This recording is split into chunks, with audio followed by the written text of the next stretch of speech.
brought to you by itel, Sensodyne K and Haier.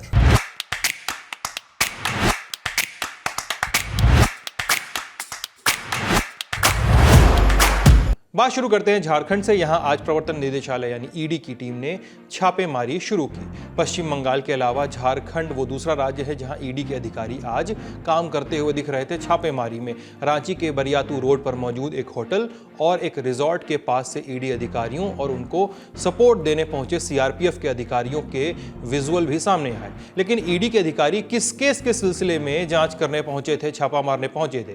दरअसल इस साल सितंबर के महीने में ईडी ने prevention of money laundering act यानी पीएमएलए के तहत एक मुकदमा दर्ज किया था। मामला था बांग्लादेश से अवैध घुसपैठ और बांग्लादेश से महिलाओं की झारखंड में तस्करी का। ईडी ने ये जो मुकदमा लिखा था वो रांची पुलिस द्वारा जून 2024 में लिखी गई एक एफआईआर पर आधारित था।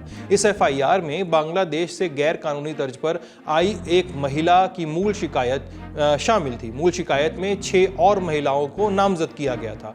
शिकायतकर्ता महिला ने कहा था कि उसे बांग्लादेश से इंडिया जब लाया गया तो उसे कहा गया कि उसे ब्यूटी पार्लर में नौकरी मिलेगी, लेकिन यहां लाते ही उसे वेश्यावृत्ति में धकेल दिया गया। पुलिस ने उन सभी महिलाओं को रांची के एक स्थानीय रिजॉर्ट पर छापे के बाद अरेस्ट किया। इंडियन एक्सप्रेस की खबर के मुताबिक पुलिस को इन महिलाओं के पास से फर्जी आधार कार्ड भी मिला था। फिर पुलिस ने आईपीसी की धाराएं लगाई।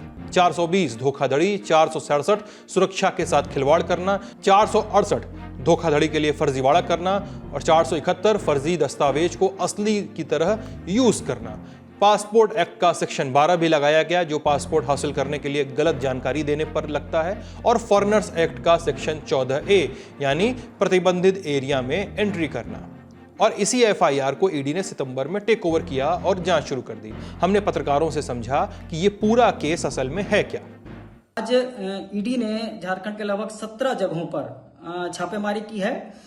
उसके पीछे की कहानी यह है कि कुछ महीने पहले बांग्लादेश की 3 लड़कियां जो झारखंड में पाई गई थी और उनकी जांच पड़ताल की गई, तो पुलिस को दिए बयान में उन्होंने कहा था उस वक्त कि उन्हें किसी महिला ने जंगल के रास्ते या फिर बांग्लादेश से झारखंड में लेकर आई और कहा गया कि उनको वहां काम दिया जाएगा, लेकिन ऐसा नहीं हुआ और उनका कहना था कि हमें फिर देह व्यापार में धकेल दिया गया। बाद में फिर कोर्ट ने उनको राहत देते हुए कहा कि आप जांच के लिए पुलिस को सहयोग करेंगी और इस दौरान आप झारखंड में ही रहेंगी। लेकिन हाल फिलहाल में जब ईडी की तरफ से इस मामले की जानकारी पुलिस से ली गई, जिस थाने में दर्ज था मामला यानी कि रांची के बरियातू थाने में ये मामला दर्ज था, तो वहां की पुलिस ने कहा कि हमें कोई जानकारी नहीं कि ये 3 लड़कियां इस वक्त क्या है। तो इसी सिलसिले में इनके तार को खोजने के लिए झारखंड के पाकुड़, रांची सहित कई और जगहों पर ईडी ने आज छापेमारी की है। ईडी का कहना है कि इसमें अवैध तस्करी, इन महिलाओं की तस्करी जिसमें मनी लॉन्ड्रिंग का भी मामला जुड़ा हो सकता है, तो इसी सिलसिले में ईडी ने आज छापेमारी की है। SLS और पैराबेन गॉन, तो उसका करंट ऑन। What then? इसके पोटेशियम आयंस करी टूट का करंट गॉन, लाइव का करंट ऑन। लेकिन ज्यादा चर्चा ईडी के टाइमिंग की है। दरअसल कल यानी 13 नवंबर को झारखंड में पहले चरण की वोटिंग होने वाली है। आप मैप देख लीजिए कि झारखंड के किन इलाकों में कल वोटिंग हो रही है, और वोटिंग के ठीक एक दिन पहले ईडी का घुसपैठ और मानव तस्करी की धाराओं में छापा मारना एक राजनीतिक मैसेजिंग को भी थोड़ा अंडरलाइन करता है। कैसे, इसको समझते हैं। असल में झारखंड के पूरे चुनावी कैंपेन में भाजपा ने झारखंड मुक्ति मोर्चा की हेमंत सोरेन की सरकार पर मानव तस्करी और घुसपैठ को प्रश्रय देने और बढ़ावा देने के इल्जाम लगाए हैं। बानगी खुद देखिए। ये तीनों दल सामाजिक ताना बाना तोड़ने पर आमाद है। ये तीनों दल घुसपैठिया समर्थक है। बांग्लादेशी घुसपैठियों के वोट पाने के लिए ये इन घुसपैठियों को पूरे झारखंड में बसा रहे हैं। जब स्कूलों में सरस्वती वंदना तक पर रोक लगने लगे तो पता चलता है कि खतरा कितना बड़ा है। जब तीज त्योहारों में पत्थरबाजी होने लगे, माता दुर्गा को भी रोक दिया जाए, जब कर्फ्यू लगने लगे तो पता चलता है कि स्थिति कितनी खतरनाक है। जब बेटियों के साथ शादी के नाम पर छल कपट होने लगे तो पता चलता है कि पानी सिर के ऊपर से गुजरने लगा है। जब घुसपैठ का मामला कोर्ट में जाए और प्रशासन इससे इनकार करे तो पता चलता है कि सरकारी तंत्र में ही घुसपैठ हो चुकी है। धनबाद झरिया वालों बताओ जरा, आप लोग झारखंड में घुसपैठिए आए, इसमें सहमत हो क्या? अरे जोर से बोलो, सहमत हो क्या? ये हेमंत बाबू घुसपैठिए को लाल जाजम बिछाकर बुलाते हैं। आपकी युवाओं रोजी रोटी नौकरी एक घुसपैठिए ले जा रहे हैं। हमारी आदिवासी बहनों से दूसरी तीसरी चौथी शादी कर कर उनकी जमीन कब्जाते हैं। मैं आज धनबाद वालों कहकर जाता हूं, भाजपा सरकार बना दो, एक एक घुसपैठिए को चुन चुन कर भारत के बाहर निकालने का काम भाजपा सरकार। ईडी का रेड से, देखिए ईडी का रेड कोई पॉलिटिकल लीडर का घर में नहीं हो रहा है। ये ईडी का रेड सीधा वही लोगों का ऊपर हो रहा है जो घुसपैठियों को झारखंड लाके फॉल्स डॉक्यूमेंट्स बना के घुसपैठियों को भारतीय करवाने का साजिश रखते हैं। तो आज का ये रेड से ये प्रूव हो गया है कि झारखंड में ऐसा एक गिरोह काम करता है जो लोग घुसपैठियों को यहाँ लाते हैं और पूरे सरकारी दस्तावेज बना के उनको इंडियन सिटीजन बना देते हैं। आज का जो रेड है, हेमंत सोरेन जी ने भी खुद बोले थे कि घुसपैठियों का हटाने का जिम्मेदारी सेंट्रल गवर्नमेंट का है। अगर सेंट्रल गवर्नमेंट आज कारोबारी कर रहा है, अगर घुसपैठियों को जो लोग रक्षणाबेक्षण देता है, भारतीय नागरिक करते हैं, उनका घर में अगर छापा पड़ा है तो उनको तो सब लोग मिलके वेलकम करना चाहिए। बहनों और भाइयों, बटे थे तो अपमान अयोध्या में झेलना पड़ा था, बटे थे तो अपमान काशी में झेलना पड़ा था, बटे थे तो मथुरा में अपमान झेलना पड़ा था, बटे थे तो बहन और बेटियों की इज्जत के साथ खिलवाड़ के रूप में अपमान झेलना पड़ा था, और बटे थे तो कटे थे। और इसीलिए मैं आपसे कहने के लिए आया हूं, एक रहेंगे सेफ रहेंगे, एक रहेंगे नेक रहेंगे।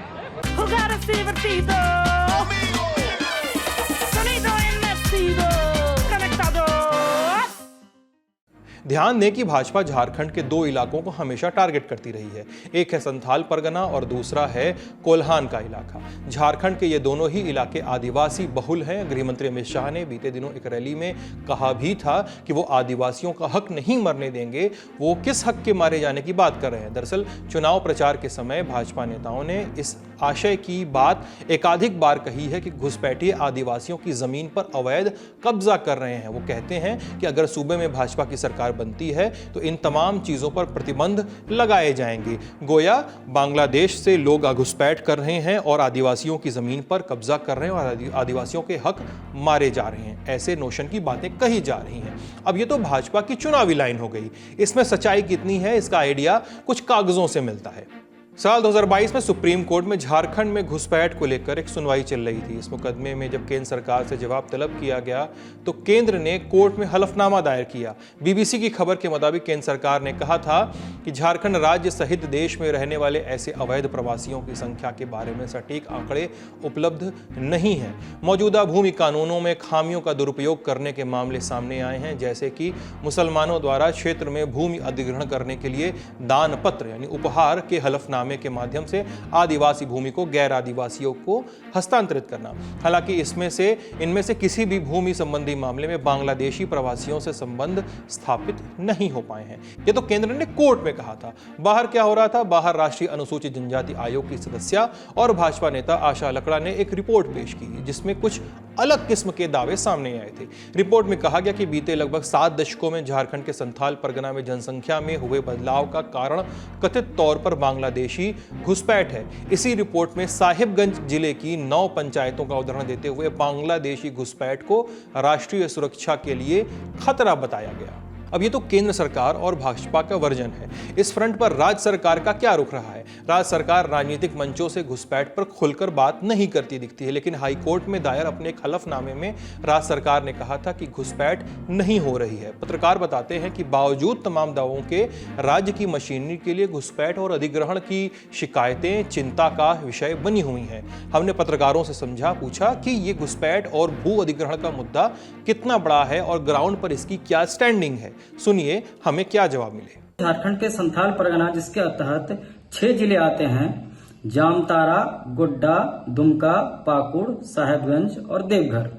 इन 6 जिलों में भाजपा का कहना है कि इसमें आदिवासी बहुल इलाकों में अवैध बांग्लादेशी बड़ी संख्या में आकर घुसपैठ कर गए हैं। तो अगर देखें कि उसका उन इलाकों पे कितना असर है, तो जाहिर सी बात है कि उन इलाकों पर असर है। शुरुआत के दौर में ये असर उतना नहीं दिख रहा था, लेकिन भाजपा को एक लोकल आदिवासी चेहरे की जरूरत थी जो इस मुद्दे पर बातचीत करे और इस पर दमखम के साथ अपनी बात रखे। ऐसे में पूर्व सीएम चंपई सोरेन को इस मामले पे अपनी बात रखने के लिए, जनता तक इस बात को पहुंचाने के लिए उनको लगाया गया और उन्होंने पूरे संथाल परगना में घूम कर कई सारे सम्मेलन आयोजित कर इस बात को आदिवासियों के बीच में रखने की कोशिश की कि आदिवासी लड़कियों के साथ अवैध बांग्लादेशी शादी कर रहे हैं, उनकी जमीन हड़प रहे और उनकी बेटी को हड़प रहे हैं। तो अगर असर की बातचीत करें तो इसका ग्रामीण इलाकों में उतना ज्यादा तो अभी भी नहीं बन पाया है, लेकिन जो जिला मुख्यालय हैं उससे 20 किलोमीटर, 30 किलोमीटर, 40 किलोमीटर तक के जो ग्रामीण इलाके हैं जहां तक सड़क और मोबाइल बड़ी संख्या में या फिर आसानी से पहुंचे हैं, उन इलाकों में इस मुद्दे का आदिवासियों के बीच में भी असर है। अब ये भी जानते हैं कि भाजपा के इस लाइनअप पे और उनके सोचने पे उनके राजनीतिक विरोधियों का क्या सोचना कहना है।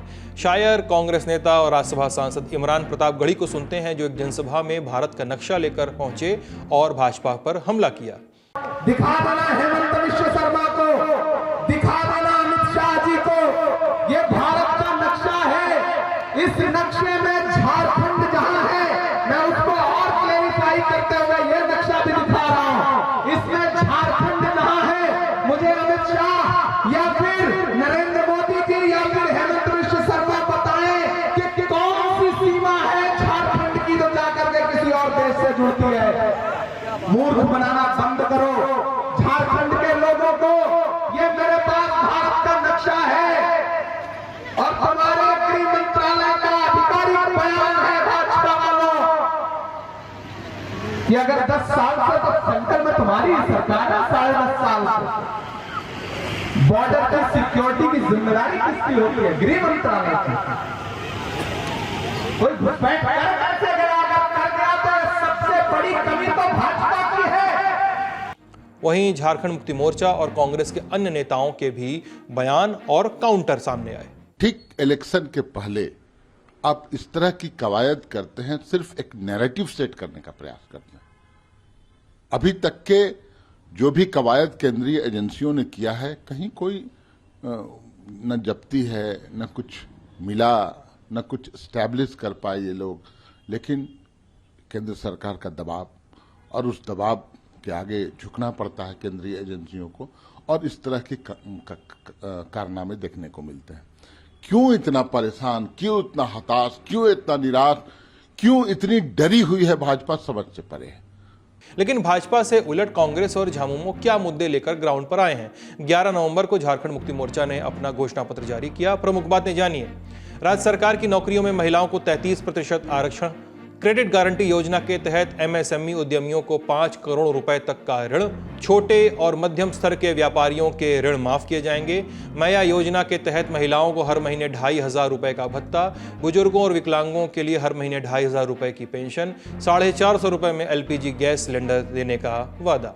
वहीं कांग्रेस के आज आए घोषणा पत्र में क्या है?